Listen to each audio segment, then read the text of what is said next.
Ever heard the story of Harry? He was a legend around here. Until one afternoon, he left and never came back. Turns out, Harry went and made himself a website using Squarespace. Used Squarespace domains to buy artisanseatcushions.com. And he built a beautiful site with an online store to sell his artisan seat cushions. Now Harry's sitting on a fortune.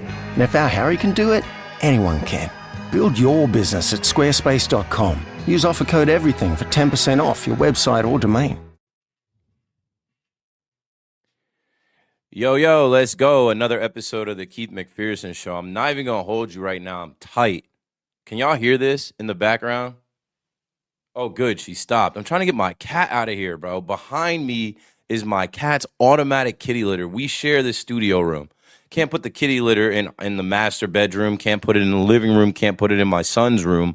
It's in this third room. Whatever. She just left because I think she realized we're live now, Tune. Beat it. Today is August 9th. We are going to talk about the New York Yankees. We are going to talk a little bit about the Mets. And we'll talk about all of Major League Baseball. We'll look at the standings and the power rankings. We also have to talk about the NFL. Last episode, I talked about the Hall of Fame game that I still didn't watch. I watched some of it while I was at WFAN. I've seen the highlights. I get it. What I was just impressed with was the 63 points that were scored and the quarterback play from Haynes King and Carson Beck.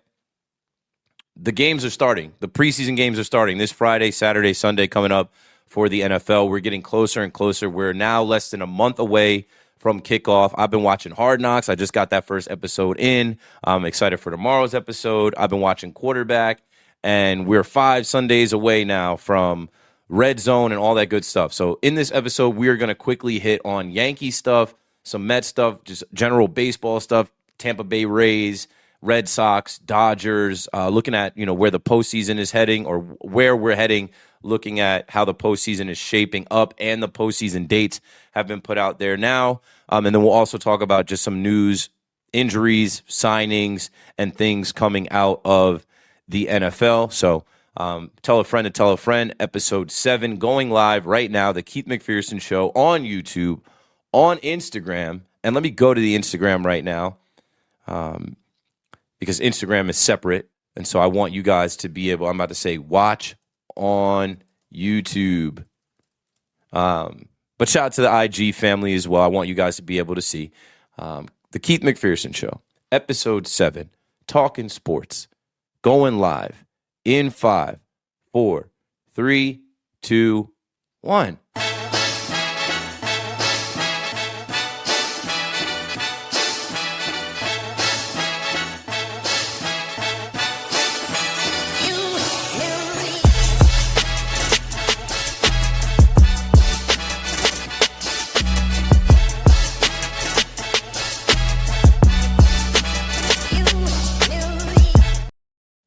Yo, let's do it once again.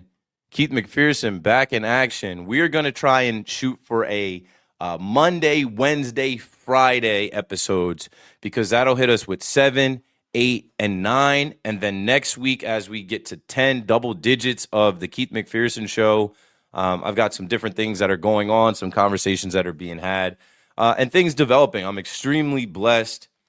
I have just, been moving and grooving and this summer has been amazing. An object with motion stays in motion. So with that being said, maybe if you follow me on Twitter, on TikTok, on Instagram, on YouTube, you've seen that I did some WFAN shows.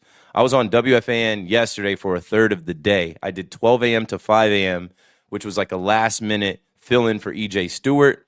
And then I did 5 p.m. to 8 p.m., which had already been scheduled weeks in advance. So maybe you heard me there, maybe you didn't, but that is where we're going to start with the New York Yankees. And I'm not going to have too many videos and pictures up here, but what I'll say, my messages for Yankee fans is there has been a shift in the Yankees universe. Can I say that? Am I allowed to say that? I know Yankee fans want to hate on the team. I know Yankee fans are tired of this offense scoring 1, 2, barely scoring any runs. But I'll tell you this, let it take. It takes time. This is a new team now. You start with George Lombard Jr. And all week I've been talking about George Lombard Jr. The kid's got it. right? Some people got it, some people don't. He has it. It's clear to see. The stage is not too big for him. The lights are not too bright for him. He's the son of a former pro. He looks like a pro. His plate discipline looks like he's been here already at this level. People forget that they've been challenging balls and strikes in the minors for a few years now. It's not his first rodeo. Like, look what he did against Chris Sale. 2 challenges in that at bat, and he wins them both. Look what he did homering twice in his first week. He got player of the week this week. And I'll say this about the weirdos in our fan base. I don't understand why you guys are obsessed with Anthony Volpe. I also don't understand why everything now has to be tied to Anthony Volpe, where if you praise this young man, you can't give him praise because we did the same thing for Volpe and, oh, slow it down. You guys are doing it. No, it's different. It's different. I don't care what you say. I know with my own eyes that this is different. This kid fields the ball better than Anthony Volpe. This guy, and I'm not comparing Volpe, I'm just saying, he fields the ball better than Caballero. This kid, he's got a stronger arm. He's got better, just awareness at the plate discipline like I spoke of. And the biggest thing that I took from this weekend with George Lombard was the report that after the game on Saturday, after the Yankees took the series, George Lombard was quizzing his teammates, all of them who are older than him, quizzing his teammates on the next day's starting pitcher, Grant Holmes from the Atlanta Braves. Like, this kid is quizzing his teammates right after the game. And that shows me he's got the mentality of on to the next, never satisfied. We got work to do. Let's study up for the next quiz. So you start with George Lombard Jr., the Yankee shortstop, wearing number 96. It is what it is.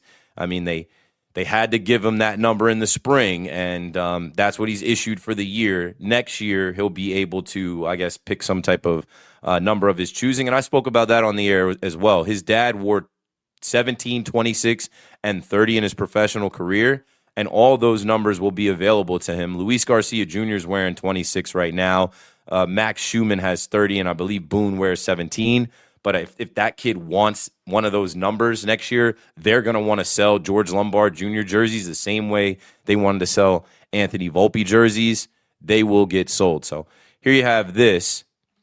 Player of the week, George Lombard Jr. in his first 4 games, a .385 batting average, 2 home runs, 4 runs, a 1346 OPS. I saw another stat that he was the only Yankees rookie to put up the numbers that he put up there, and what they didn't have was the walks. Like, that's what I'm talking about, is plate discipline. The kid looks like he belongs, and the lights aren't too bright. And what I'll say is the offense still sucks, but there were good signs. Let's move on to some other players. With George Lombard coming through, he's not the only new guy. Luis Garcia Jr. is in this lineup. Heliot Ramos is in this lineup. And give them time to have their moments. I mean, Heliot Ramos had a double this week for his first hit. I mean, we saw Luis Garcia Jr. in that first game against the Cardinals hit that go-ahead home run. We thought it was an instant Yankees classic.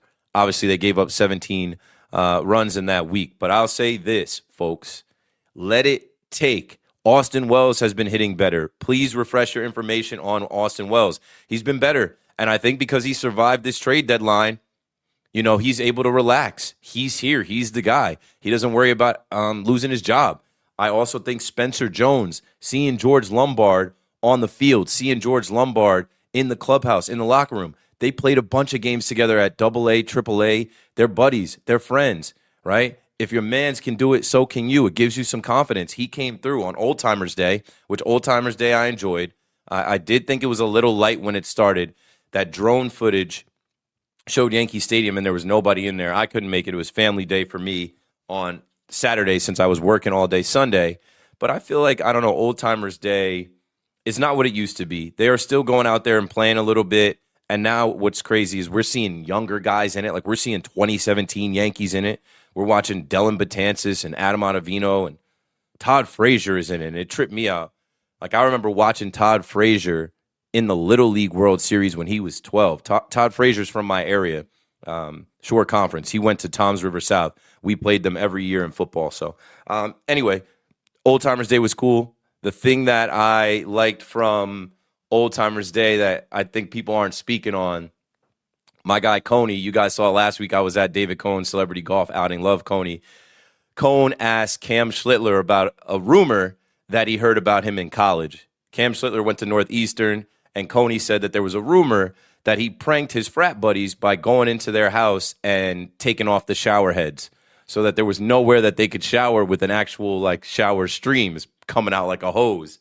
And then he said he would, Coney said he heard that he would come back and bring them back the next day. And Cam didn't confirm. And I immediately in my mind thought, he's like, I don't remember. I'm like, nah, you remember because you're young. It wasn't that long ago that you were in college.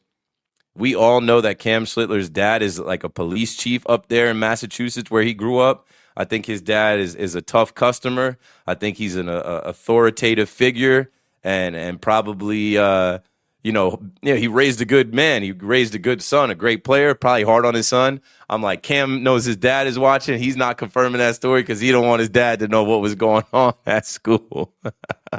Shout out to everybody in the chat, too. I see KP in the chat. I see P. Nice in the chat, Pinstripe, Bugle, Ray Condi. All you guys, we'll get to you guys at the end. Let me get these Yankees thoughts off, and we'll close that out in like the next 30 minutes to do so. So in closing with the Yankees, the pitching is excellent. And you got to believe if the pitching is that good, this team can be that good. They just have to put it together offensively. And I believe they will put it together offensively, but it's going to take time for this new group to gel and for it to take. And then also the last part of it is Judge is supposed to come back. Stanton is supposed to come back. And Belly will come back. He's already working and doing work in the field trying to ramp up that hamstring. So help is on the way offensively. Also, if you're worried about the bullpen, if you're worried about pitching at all, which you shouldn't be, Carlos Rodon is coming back this week, I believe. Clark Schmidt is coming back sooner rather than later. There's going to be movement with the rotation and the bullpen, and the bullpen's been solid. Can I give some credit to Aaron Boone? Aaron Boone knowing when to take his starters out and who to go to from the bullpen, pretty good. Aaron Boone navigating through these waters the last couple of weeks where the Yankees have won series. Yes, they dropped the stupid series at home to the Cardinals. But if you go back now to the road trip that they took in late July after the All-Star break, they went to Philly and they beat the Phillies. They should have swept the White Sox. They should have definitely took at least 3 out of 4 from the White Sox, but they didn't lose to them. They split. Then they went to the north side of Chicago and they actually beat the Cubs. Then they just beat the Atlanta Braves, who came in on an 8-game win streak with all-stars on that team, with an MVP on that team, with Chris Sale on that team. They took the first 2 games from them, and they were close to rallying yesterday, and sweeping them. It's hard to sweep a good team like that. So what does that tell you? The Yankees have guys struggling like Jazz Chisholm and Trent Grisham, who they're depending on, guys that will not be here next year, but they're still finding ways to win, right? Guys like Ryan McMahon in the lineup, guys like Jose Caballero, Ahmed Rosario in the lineup. Ben Rice is back. Ben Rice hit one off the wall, and then the next day he followed up with a deep shot to center field. Ben Rice, Benny Barrows is back. These are good signs. They're going to hit. Help is on the way, and just stay patient, right? That we're in it. Now let's go to the standings before we move on to the rest of Major League Baseball. The Yankees will face the Mariners at home Tuesday, Wednesday, and Thursday, 2 night games and a day game. And you got to look at the standings to understand what I'm about to say here. I know it seems kind of far-fetched for the Yankees to win the division right now because the Rays just keep winning. They just swept the Mariners. Let me make myself smaller here. Okay? So you got Tampa Bay at 71-46 with a 5.5 game lead. Obviously, they have the tiebreaker over the Yankees. Then the Boston Red Sox, shout out to the Sacramento, Oakland, Las Vegas A's, formerly Oakland, now Sacramento, one-day Las Vegas Athletics. They took the series from Boston, and they're a second-to-last place team. They got 47 wins. They're not much better than the Angels. Baseball is going to baseball. And a lot of people were telling me this weekend, oh, the Red Sox are winning the World Series. I said, I don't expect them to keep this up. If you guys follow me on Twitter, you guys saw that tweet that I put out. I'm like, I don't expect them to keep this up for 3 months. Don't just hand them a World Series right now. But for our intents and purposes, let's look at the wild card here. Okay, you guys are seeing this? Let's assume things keep the pace that they've been over the last, month and a half, and Tampa wins the East. And they have the best record. The Yankees are in this wild card where they would right now, if the postseason ended today, they would face the Boston Red Sox at home. That is what you want. I still have issues over 2021, them not beating Tampa in that last series at home where all they needed was one more game, and that would have changed their fate against the Boston Red Sox where they had to go to Fenway and they ended up losing in a one-game wild card. We do not want Cam Schlittler and Garrett Cole and Max Fried, if it even goes 3 games, having to go up to Fenway. We just had last year where we saw Garrett Crochet dominate us, and he will be back at some point. We don't want to see them in Fenway with Garrett Crochet and whoever they're going to pitch, whether it's Sonny Gray or Peyton Toll or Bennett or whoever they're going to throw. What I'm saying is we got to keep distance from the Red Sox. But even if the Red Sox overtake us, if the Red Sox do overtake us, I do have a thought. I was on the podcast with JJ, John Jaskremski, the New York podcast, where I said, I wasn't confident in the team. I think this was Thursday we did the podcast where we had just seen George Lombard's debut and then they lost the series to the Cardinals. I wasn't confident that we were going to be able to beat the Braves. And I was like, I think we might drop to the third wild card. But that might be a blessing in disguise. Because if you drop to the third wild card, you're going to face the team with the worst record out of the division winners. And if that was the case, right, or if the season ended today, the regular season ended today, and that's the case, then we'd be heading to face the Houston Astros. And they don't scare me none. Not this version of the Astros. I know they got hot for a little while. I would love to exercise some demons and go beat the Astros in Houston. So, I think that's it for the MLB talk. I think that's it for the MLB conversation. Let me think. Is there anything else I wanted to add? I think I wanted to add that the Dodgers had a 7-game losing streak. And, now when you look at the National League, the Dodgers don't have the best record in the National League. The Brewers do at 74-44. The Braves have a better record than them at 71-47. And if you think back to the Dodgers series, Fanatics Fest weekend here in New York, the Yankees could have won that series. They were a couple runs away from winning that series. So I said this on the radio. Whether you're a Yankee fan or not, it's not about being a Yankee fan or a homer. Just like simple baseball. The Yankees are showing you that they could beat anybody while they're not hitting. What happens when they start hitting? This pitching deserves better. With Max Fried, Garrett Cole, and Cam Schlittler, if they start hitting and it all actually clicks, we're gonna be in good shape. We're gonna be in great shape. So let me hit the chat for any comments on the baseball stuff. Appreciate everybody pulling up again. Pinstripe Bugle says Lombard brings a different energy. It's a new team. Need to give it a week. Yes, needed to give it some more time. Let these guys go on a road trip and come back. This date and time says Happy New Week. You're P nice with the you're. Kuran says, Keith, I peeped the MTV shirt. I used to work at MTV, and I had to run around today in New York, and I was like, yo, I need a tank, but I didn't want to wear a beater. And so I reached into the back of my closet, and I'm like, yo, it's been a minute since I threw on this MTV shirt. And then I got to reflecting. I was taking a trip down memory lane, and I was like, yo, this time 10 years ago, I was in the city working at MTV. I was making $51,000, and I was doing social media for them as a social media coordinator, and I was dreaming of bigger and better things. Time has flown by. Thoughts on Jazz? My thoughts on Jazz is he's in a bad one right now. He's hearing it. He's feeling it. It was a really bad look for Jazz to take off his uniform and throw the T-shirt on and flip his cap up when the game was not over, and then the Yankees come back and win the game. He sits the next day. They win that game. Then in the game that he plays in, he commits a throwing error, and he does nothing at the plate. I think he worked a walk. He didn't steal any bases. Like, Jazz has had a terrible year for a guy that did a lot of yapping. And you guys know me. I love Jazz for his personality, his style. I love Jazz for all of that good stuff. But then, when it's bad, it's bad. He's struggling right now. He was an all-star last year. He's a guy that we rely on, and he has not been good.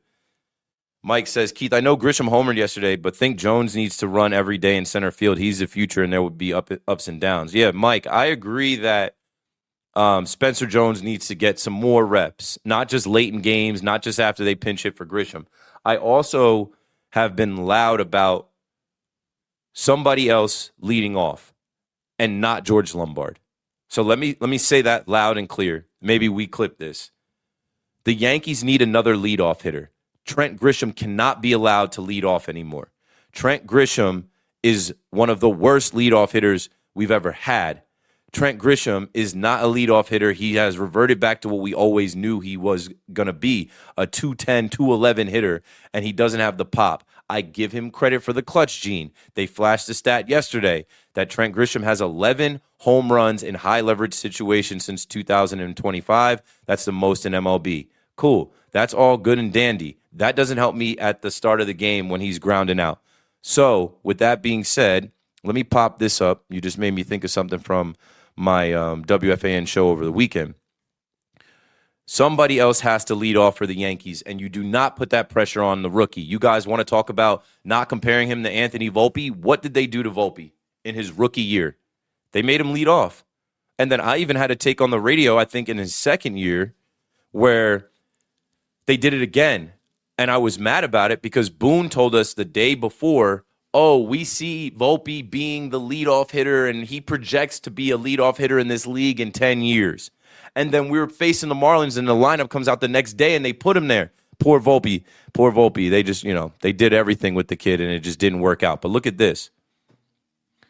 I said, this is certainly a choose. I meant to write choice. This is certainly a choice. Batting Grisham first. Michael McGrath says it gets so much more comical when you look up his splits. Batting first, Trent Grisham's batting average is 182. His on-base percentage is 291. Like, what are we talking about? Look at his OPS. Everywhere else is better except batting eighth. Everywhere else in the lineup that he has hit, his OPS is better. His OPS is better third. His OPS is better 7. Put him 7. My candidates to lead off, and I don't care what you guys say about it. Clearly, the guys that they have, they don't like as leadoff hitters. Paul Goldschmidt, if we're facing a lefty, is the only other guy. They don't want Jazz leading off. Understood. They don't want Caballero leading off. Understood. They don't want Ryan McMahon or Ahmed Rosario or what. There's 2 new guys here. So before you throw that new guy that's a rookie that's only been here a week into the leadoff spot, throw Heliot Ramos there. Throw Luis Garcia Jr. there. Oh, Keith, they're not top of the order guys. They're middle of the order guys. This lineup needs help. We've got a bunch of middle of the order guys. Somebody's got to lead off. Heliot Ramos was out there bat flipping every time he got a walk. He got hit by a pitch, and he hot dogged that. He pimped a hit by pitch. Put him in a leadoff spot. He's trying to make a name for himself. He's trying to be seen. He's trying to, ingratiate himself with the Yankee fans. Stop leading Trent Grisham off. It's a net negative. It's an automatic out. Put Ramos there or put Luis Garcia Jr. there. Don't do it anymore. Trent Grisham is not a leadoff hitter. And the last part about it before we shift out of this MLB talk and this MLB conversation is I don't care about the qualifying offer anymore. I don't care about that $22 million anymore. They could be done with that. If Belly, Stanton, and Judge are actually coming back, who's coming off the roster? Who's coming off the roster? You guys tell me who's coming off the roster if those 3 are coming back. Could Trent Grisham potentially be a candidate to be cut and let go? Because Spencer Jones could play center field, and they won't put Trent Grisham anywhere else but center field, and his defense is now lacking. So, all right, we're rolling here. Quick break and switch up, and we'll get into some NFL stuff. You guys hit the chat. I'll get to you in a second. It's the Keith McPherson Show. Duh, obviously. Who else would it be? Let's do some NFL talk. Let's talk about the National Football League a little bit. This is coming in hot off the presses right now. And I made a joke yesterday on The Fan, like, you guys do not want to let me be an NFL free agent. Some of you are okay with it. But it seems like I got to wear this forever. It seems like I got to wear the Dallas Cowboys star for the rest of my life. Speaking of the Dallas Cowboys and tying this in with your New York Football Jets, Quinnen Williams.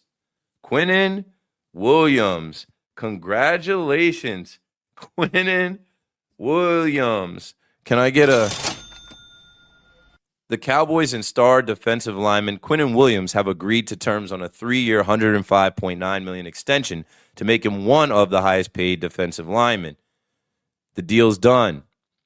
Agent Nicole Lynn, that woman, she's rich AF. Like, bro, she did Bijan Robinson's deal. She's got a bunch of clients, and now she just did the deal for Quinnen Williams. They rich. Good. I think he's going to have a big year with the Dallas Cowboys. Bless me, thank me. I think he's going to have a big year in Dallas. I think that he's far from Jet Life Stadium, and he's going to ball out. And I think that Dallas Cowboys defense is going to be better. Christian Parker as defensive coordinator. They get Caleb Downs. I was talking yesterday about, like, how do you let the Dallas Cowboys get Caleb Downs? How do you let Caleb Downs go to the Dallas Cowboys in the draft? They just let him fall. I don't know. Anyway, here's another story. Speaking of guys getting paid and some money in the NFL, this is type crazy what's going on in the league right now. Would you take a look at this? Former Arizona Cardinals GM Steve Keim stole millions from Eagles players. Okay. It says a wild situation involving current and former Eagles players is unfolding. Jalen Carter, Nakobe Dean, and Terrell Edmonds were reportedly among the NFL players who lost money in alleged e-commerce investment scheme linked to former Cardinals GM Steve Keim and his business associate Mohamed Koulibaly. Now, Koulibaly has reportedly been found dead at just 24 years old as questions surround the alleged scheme continue. Okay. Yeah, I don't think this one deserves what the fuck? Like, what were they doing? And what were these players doing? And I don't know. They were probably telling them, "Hey man, you invest with us. You don't know a lot about investing. You're just a multimillionaire football player. Give us $10,000 a month. We'll invest it for you." And I mean, had to be more than $10,000 a month if they're saying millions. Give us $100,000 a month. Yo, these guys are nuts. One, playing with those NFL players like that, and two, these NFL players trusting guys like that. Crazy. Other stuff from the NFL. I did see, Stephon Diggs. I think we talked about Stephon Diggs last episode. Stephon Diggs is with the Commanders, but unfortunately for the Commanders, Laramie Tunsil, he just tore his triceps, or tricep one. I'm trying to see if I have that in my notes from. I just did 3 shows. I have like 3 separate notes here. I say that, kind of transitioning back into the football stuff. I say that because, I mean, that's a big factor for the Commanders. Their whole thing has to be keeping their quarterback upright. They got to protect. Okay, now I found it. I'll just do this. I'll share a screen. They got to protect Jaden Daniels. As I say, I'm watching on Netflix. He's featured in that. 5-time Pro Bowl left tackle Laramie Tunsil suffered a torn triceps. See, they write torn triceps, but you can't tear both, right? A torn triceps in practice today during one-on-one pass rush drills. He's likely to require surgery and miss at least a significant portion of the season. He's about to be out. He's about to be out months. He's about to be out for some months. Not good. But that's what happens in the NFL. I also saw Luthen Burden III had a groin injury. Zay Flowers got hurt. Makai Lemon has been dealing with a hamstring. It's football. Guys are getting hurt. Kenyon Sadiq from the Jets has been hurt. There's been scares everywhere. The Jets have a few players that have been down. What I'll say is you can't simulate practice. You can't simulate NFL football. These guys have to go full tilt in practice to start to prep and get ready, and it just is what it is. It is what it is. It's just like, it's unfortunate, but guys are going to get hurt, and then that alters seasons, and that changes your fortunes, but it's a rough-ass game. You don't survive it. After week one, they always say after week one, nobody is healthy. Yeah, these guys play until December banged up, and that's why it's our modern-day gladiator sport. That's why you got to be tough to play it. That's why you got to be a warrior to play it. Speaking of warriors, this guy is a warrior and Wolverine. Giants wide receiver Malik Neighbors is trending towards being ready for week one. We talked about him a couple shows ago. They were expecting him to miss the first half of the season. There were reports that like he was going to be down for weeks. They're saying he's ready to go. I know Giants fans got to be loving that. That's such a pleasant surprise to have your number one receiver, even if he is not 100% ready to go, to have Malik Neighbors on the field, it's up. It's lit. It's all good. And we'll see what happens there. Here is my take, and we'll clip this for the Giants fan. A couple takes. Here's my take for the Giants fans. The Giants over and under is 7.5 games. I think that number at 7.5 games is based off of John Harbaugh. John Harbaugh wins, but it's his first year in New York. It's his first year coaching this team. It's also Jackson Dart's first year in his offense, in his system. Matt Nagy's system with Bill Callahan helping. Great coaches, all guys that have head coaching experience. A lot of wisdom there. But is Jackson Dart prime for a sophomore slump? He was drafted by Brian Daboll specifically, not Joe Shane, which last week I took aim at Joe Shane because now these running backs are getting paid. And it's like, bro, you should have paid Saquon Barkley, whatever. Is Jackson Dart prime for a sophomore slump in a new offense with a new head coach? Or is he going to progress? In the chat, let me know, Giants fans. I think he's going to progress, but I think it's going to take a few weeks. I think they've got a tough first 3 weeks. I think they could very well start 0-3 with the Dallas Cowboys, then going out west to face the Rams, and then coming home to face the Tennessee Titans. Cam Ward also featured on Netflix, quarterback. Like, the Giants could start off 0-3, and then the season's over, and then it's all about just, like, getting what you can out of it, which would be your quarterback progressing. Why I think he will progress later in the season, maybe not right away because he's got this new offense. He's got to get that down. He's got to get comfortable in it. And he still has to shake off some of his old tendencies to want to run into defenders, stay in bounds. I think he will progress later in the season because this will be the best group of pass catchers that the Giants have had in years. Maybe since the Eli Super Bowl years with Hakeem Nicks and Victor Cruz and Manningham. You know what I'm saying?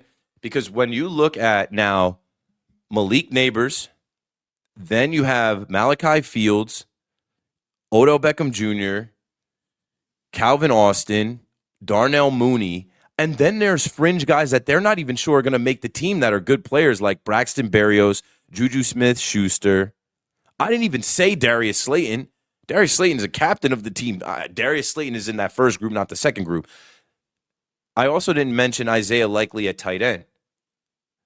This is probably the best group of pass catchers that the Giants have had in years, and I think that is what will help Jackson Dart grow. But remember, he's young, he's wild. It's his second year in the league. It's a new system, so he's starting all over again. That was Dable's quarterback that Dable drafted, and Dable said, yeah, I like his skill set for my system and what I do. Will it translate, and will it translate quickly for year two? Other than that, the only other question around the Giants is their defense. Denard Wilson, he's got Arvell Reese, he's got Tremaine Edmonds now, and I think those guys are locks. Brian Burns, lock. Abdul Carter should have a better year. I was reading about Darius Alexander, how he could be a primetime player for them. I like all that stuff is great. I expect their defense to be better because Shane Bowen was atrocious, and they blew games, and that was the thing. Young Jackson Dart was able to compete, but they weren't in games at the end. Here's a clip I had about Darius Alexander. It says he had multiple sacks in yesterday's practice. Jordan Renan adds that Alexander has had a nice camp. After the trade of Dexter Lawrence, the Giants will be counting on Alexander to make a real impact in 2026, courtesy of Big Blue Film Room. I think there are a few players on the Giants that will emerge this year.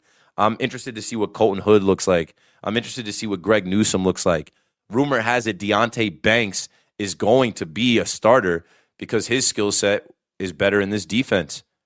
Let's see what happens.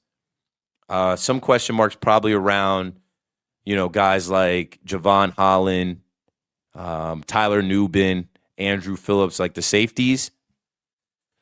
In a division where you got to go up against George Pickens, CeeDee Lamb, Terry McLaurin, Stephon Diggs, Devontae Smith. I won't say Mekhi Lemon yet. If A.J. Brown was over there, I'd say A.J. Brown and Devontae Smith. They got to get that secondary right. They got to get that secondary right for sure. I'm going to give you guys the last couple minutes here. We'll get to a couple more things, and then I'll get to the chat for you guys. I know you guys want to talk Jets as well, so I'll give you my takes on the Jets.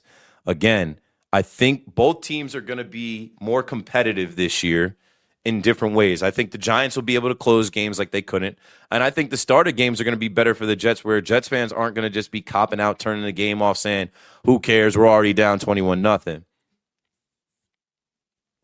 Report says the Jets look like they plan on featuring Breece Hall more prominently as their lead back this season. Well, duh. Remember, like, Nathaniel Hackett, forgot about him? Said something along the lines like, oh, I didn't know he was that good. Okay. This is what the Jets have to do. That offensive line has to be the strongest unit on the team. I'm hearing great stuff about Armand Membu, Olu Fashanu. Those guys are bookends. That offensive line has to be the strongest unit on the team. They have to keep Geno Smith upright. Geno will not throw all of those interceptions like he did last year if he has time in the pocket. Run the damn ball. Run the ball. Frank Reich, run the ball with Breece Hall, and then when he gets tired, I want to see Braylon Allen. Braylon Allen was a 20-year-old kid coming into the league 2 years ago. I want to see Braylon Allen run the football. I want to see Braylon Allen be a part of this offense. Play action, and then Garrett Wilson's going to be open. Isaiah Williams has made plays in camp. The Jets are also going to be better because of David Bailey. They're saying that kid's legit. He looks the part. David Bailey is going to make an immediate impact on this team. So, with that being said, the last things that I wanted to do as we hit this outro here, I did want to show you the power rankings in Major League Baseball, and then you guys can give me your feedback. Here's what they're thinking and looking at on Bleacher Report. And shout out to the folks at Bleacher Report. I just was thinking, now that I'm doing this stuff with Complex, I'm like, I did the similar type of thing with Bleacher Report not that long ago. But here you go. Power rankings, fresh off the presses. Number 1, makes perfect sense to me. They got the most wins in baseball, the Milwaukee Brewers. Number 2, the Chicago Cubs. Yankees went to Chicago and beat them. Number 3, the Los Angeles Dodgers. Yankees were a couple runs away from beating them. Number 4, the Tampa Bay Rays. Okay, we're looking forward to seeing them again. They're hot right now. They're hitting and they're pitching. And number 5, the Boston Red Sox. We're due for a dance with them. They just had the best month in their history, but the A's cooled them off. Oh, the Atlanta Braves come in at number 6. The Yankees just beat them in a series.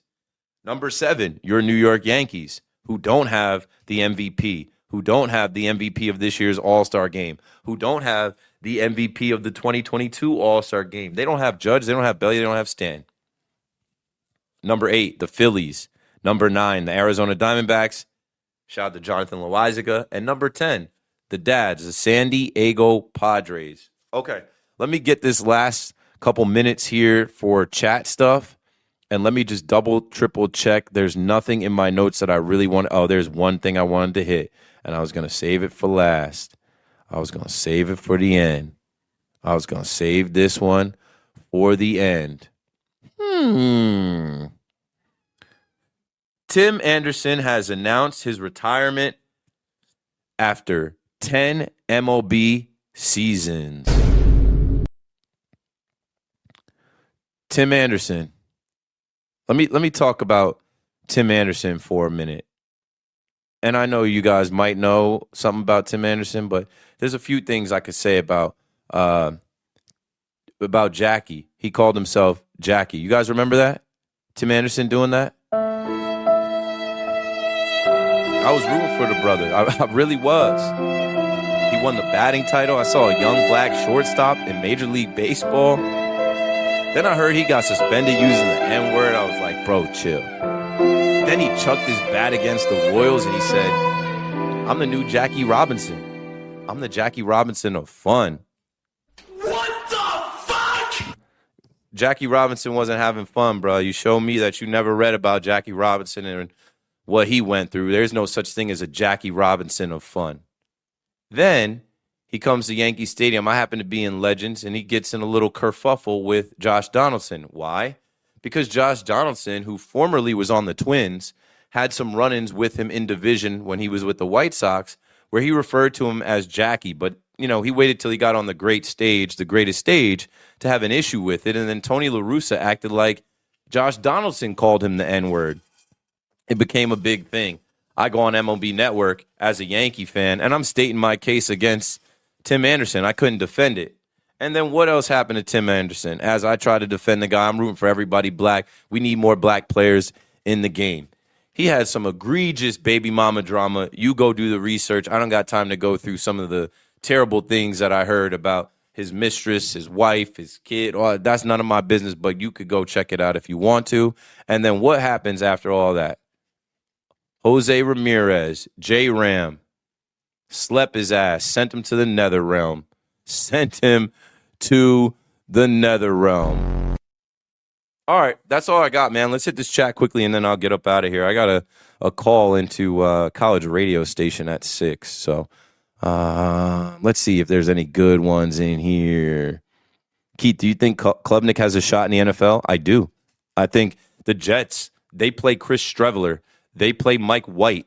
They play Brady Cook. If there's a place that he's going to, get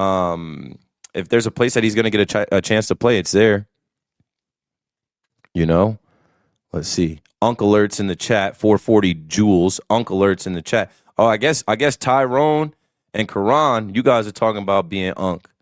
I'll be Unc too. I'll be that. I don't. That Unc stuff don't offend me. I don't mind maturing. The older I'm like fine wine. I'm getting better with time. The older I get, the more I know, the more I'm able to do. You feel me? Macho Talk Sports says, I can see Dart progressing and still seeing the Giants finish with 5 wins. Sure, it's hard to win in the NFL. It is very hard to win. P. Nice says, Isaiah Likely is going to play a big role in that offense, for sure. For sure. Let me keep rolling. Keith fans want to know what you're cooking up for dinner tonight. Stir fry, Mexican stir fry coming up. But if you're talking about what I'm cooking up as far as like content, you just got to keep following me. I can't give it to you right now. You'll see it pop up on the timeline. Okay, let's see here. New York Mets. The only thing I was going to say about the New York Mets is Devin Williams has hit the IL, and the Mets have hit their stride. Without Devin Williams, without Juan Soto. The Mets are winning games. They won 5 out of their last 6. The Mets, all of a sudden, their offense is clicking. Bo Bichette is looking like the guy you paid. Luis Robert, Marcus Semien, Francisco Lindor, Alvarez, and now you don't got to watch Devin Williams anymore. I would shut him down for the season. Don't let him blow a game for you. Mets have placed Devin Williams on the IL with a right shoulder strain, so whatever. I think I said the good news for Mets fans is that they got all these prospects at the deadline. The bad news for Mets fans is that David Stearns will never get fired now because they're going to keep him. I don't know if you guys saw this. I'll add it here. It doesn't really matter, but this came out today. Two things. It's the MLB postseason schedule and then also the World Series logo, which the World Series logos are not good anymore. But, here's the dates for the, wild card round, September 29th to October 1st. ALDS, NLDS will be October 3rd through 10th. The ALCS, NLCS will be October 11th through the 20th. And then the World Series is October 23rd through the 31st. And we'll do another episode Wednesday. I got to save some stuff. That's pretty much it. Let's see. Diehard Nintendo fan says, as long as Matt Nagy is calling the plays, the Giants will win no more than 5 games. Yo, you sound like you're a Bears fan. The Bears fans do not rock with him. He called plays for, I won't give him credit for calling plays for the Chiefs because we know Andy Reid and Patrick Mahomes are the ones doing that. So, all right, that's all I got, folks. That's my time. You're going to let Jackson pick your NFL team? Actually, here, this is something that I'm going to end with. Jackson ended the last episode, so give me one beat right here. I'll drop a beat right here, and then I'll come back with something to end this episode. Give me 1 second.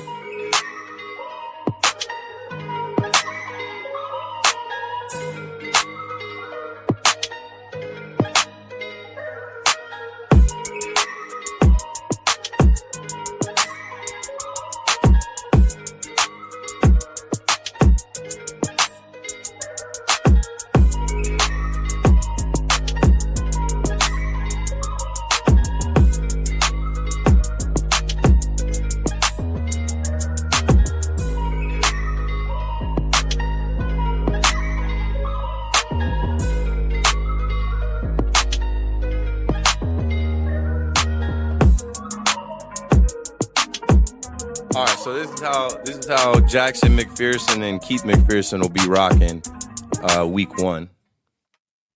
Jackson wears a Bo Jackson Mitchell and Ness, shout out to Mitchell and Ness, authentic Bo Jackson 34 Raiders with Jackson on the back. And so Daddy was like, who do I get? I was thinking about getting Beast Mode or Moss. And then I was on Depop and I saw this Marquette King jersey, number 7, Marquette King. You guys remember him, the black punter that used to style and profile and celebrate? I'll rep him. So I got Jackson King, and my son's name is Jackson King McPherson. Stay up, stay blessed, and stay ready so you ain't got to get ready. Or stay blessed, stay up, and stay ready so you ain't got to get ready. I said it backwards. I'm out. You ever heard the story of Harry? He was a legend around here. Until one afternoon, he left and never came back.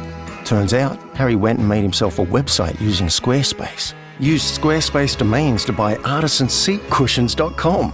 And he built a beautiful site with an online store to sell his artisan seat cushions. Now Harry's sitting on a fortune. And if our Harry can do it, anyone can. Build your business at squarespace.com. Use offer code EVERYTHING for 10% off your website or domain.